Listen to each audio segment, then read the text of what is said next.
Fala pessoal, me chamo Matheus, sou psicólogo e logoterapeuta e no vídeo de hoje estaremos dando seguimento aos cortes de trechos do nosso último aulão da Escola do Sentido e neste vídeo especificamente estaremos trabalhando o tema do sofrimento relacionado à vida de Viktor Frankl.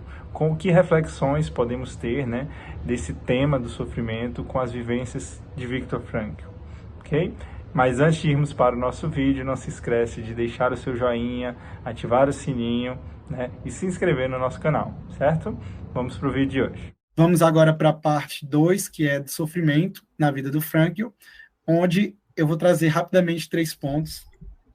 O primeiro é relacionado às dores físicas e emocionais, o segundo sobre a perda do seu filho espiritual e o terceiro sobre o uso de recursos para a superação dos sofrimentos. Sobre o primeiro, só lembrar que durante essa vivência nos campos de concentração, Frankl vivenciou a exaustão, não só ele, mas todos aqueles que estavam ali submetidos, a exaustão, a despersonalização, o terror psicológico, o medo da morte, a subnutrição, a falta de higiene, o frio intenso, a doença, a violência, a apatia, o desânimo, Então, a gente também precisa ter um certo cuidado de, muitas vezes, a gente admira tanto o Frankl e como ele se posiciona diante do seu sofrimento e da superação que ele teve, que a gente também esquece que ele sofreu momentos também de desânimo, de apatia, de muitas vezes ser muito difícil seguir, continuar, Mas também precisamos olhar para isso, Seguimos também para o segundo ponto, que se refere justamente à perda do seu filho espiritual.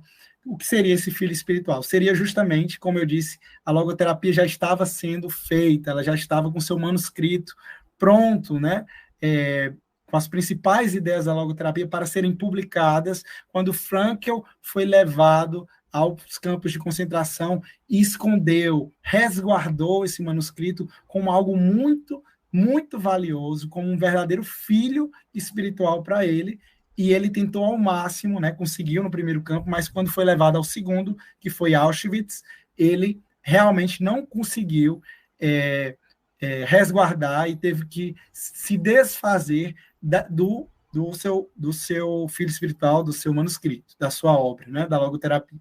Que seria esse manuscrito, a nível de curiosidade, a obra que a gente vai trabalhar em um dos nossos projetos esse semestre, que é o Psicoterapia e Sentido da Vida. E quando isso aconteceu, isso foi um baque tremendo para ele, Foi algo que realmente dilacerou Frankl, E ele entrou realmente num desânimo profundo, num sentimento, muito difícil de lidar com aquela tragicidade, com aquele destino, com aquele sofrimento que se impõe a ele diante desse fato.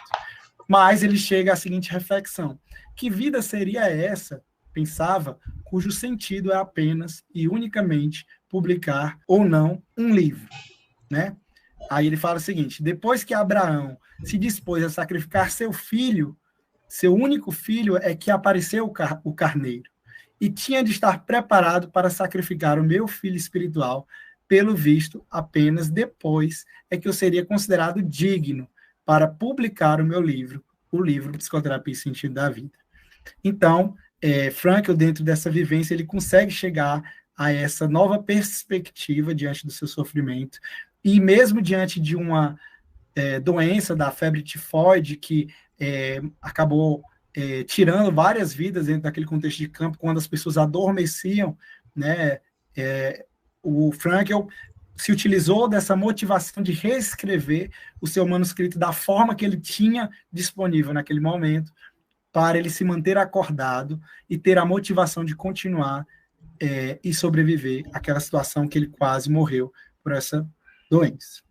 E por último, o uso de recursos que Frankl foi se utilizando, e também as pessoas que estavam lá, esses recursos humanos, para sobreviver e enfrentar os sofrimentos dentro daqueles contextos. E a gente pode ressaltar o quê? Que Frankl conseguiu aceitar o sofrimento inevitável em diversas situações, o destino terrível que se impôs a ele, fazendo com que ele encarasse a situação de frente, Ele também se dirigiu às possibilidades que lhe estavam acessíveis, ainda que extremamente limitadas. Frankl, ele conseguiu, mesmo diante daquele contexto dos campos de concentração, fazer parte de brigadas para prevenir do choque de recepção do suicídio de prisioneiros, conseguiu se voltar para aconselhar pessoas que estavam diante do desespero, conseguiu fazer movimentos dentro das suas possibilidades, muitas vezes se arriscando, para que pudesse vivenciar um sentido, né? Encontrar algo que o motivasse a continuar vivendo dentro daquele contexto de sofrimento, né? Vivenciou também a autotranscendência, né? Procurou ajudar, consolar, atender pessoas dentro desse contexto dos campos, prevenindo-as contra o desespero, vivenciou o autodistanciamento com a imaginação, com a projeção, com o humor. Foram recursos que ele se utilizou bastante. Ele até ressalta, né, no livro Em Busca de Sentido, o papel e a importância que tem esse projeto existencial e essa esperança para que ele sobrevivesse e outras pessoas sobrevivessem, né, dentro daquele contexto. E então ele alimentou essa esperança de reescrever o seu manuscrito, publicar a sua obra, ensinar a logoterapia e encontrar a sua família, né? Algumas das coisas que o motivaram dentro a continuar e enfrentar o sofrimento.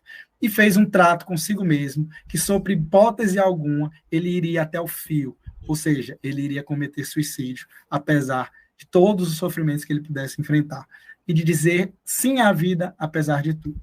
E aí eu vou ler só essa primeira, que é justamente de um desses recursos que ele utilizou, descrevendo isso lá nos campos, onde ele fala o seguinte: eu mesmo tentava reiteradamente colocar alguma distância, ao autodistanciamento aí, entre mim e todo o sofrimento que nos cercava, especificar, tentando objetivá-lo.